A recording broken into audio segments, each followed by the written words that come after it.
Russian Navy new Leader-class nuclear-powered destroyers. There have been media reports that the Russian government dropped the future Project 23,560 Leader destroyer from its 2025 state armament program.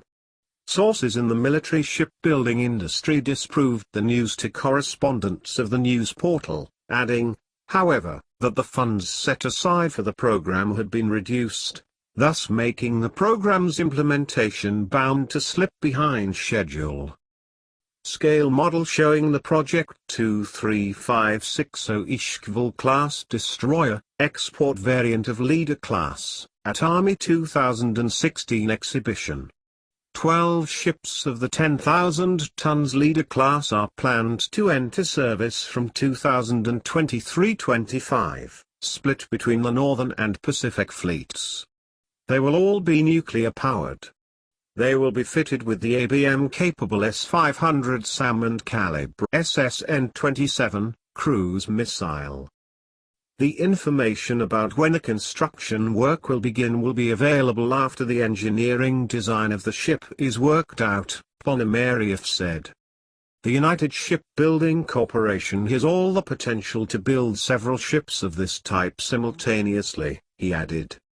A source in the Russian defense and industrial sector told TASS earlier that the defense ministry was planning to order 8 project destroyers and the construction of the first vessel of this type was expected to start in 2018. The future Project Leader-class destroyer is expected to replace the Project 956 and 1,155 ships that make up the mainstay of the Navy's general-purpose ocean operating forces.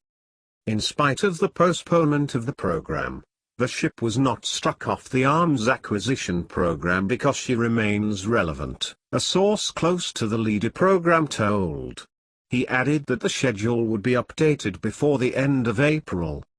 Another source in the shipbuilding industry said that the development would be delayed due to a reduction in the financing of the shipbuilding industry as a whole despite the sufficient amount of work on the destroyer done by the Seveno Design Bureau and Krylov State Research Center.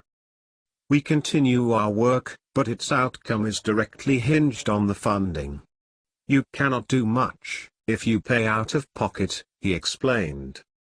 As for a ship as big and complex as a destroyer, essentially, a new generation cruiser in terms of technology and dimensions, the deadline usually slips behind schedule, Prokhotebin remarked.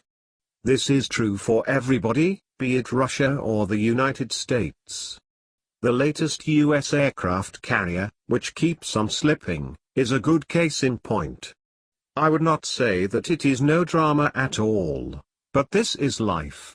I do not think the program will be delayed much, but if it is, the less, the better.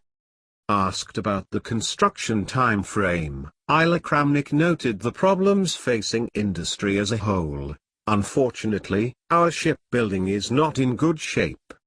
Everything will depend on what shipyard lands the order and how the latter will be financed. So that we avoid a 10-11 year-long delivery delay. I mean the lead ship. The construction of production standard ones will take 4 to 5 years. Both experts were cagey about the financing of the program. It depends on various considerations, for example whether there will be money allocated for research and operation or not, so on, so forth, Prokhotebin said. The Project 23,560 Leader-class destroyer is expected to replace the Project 900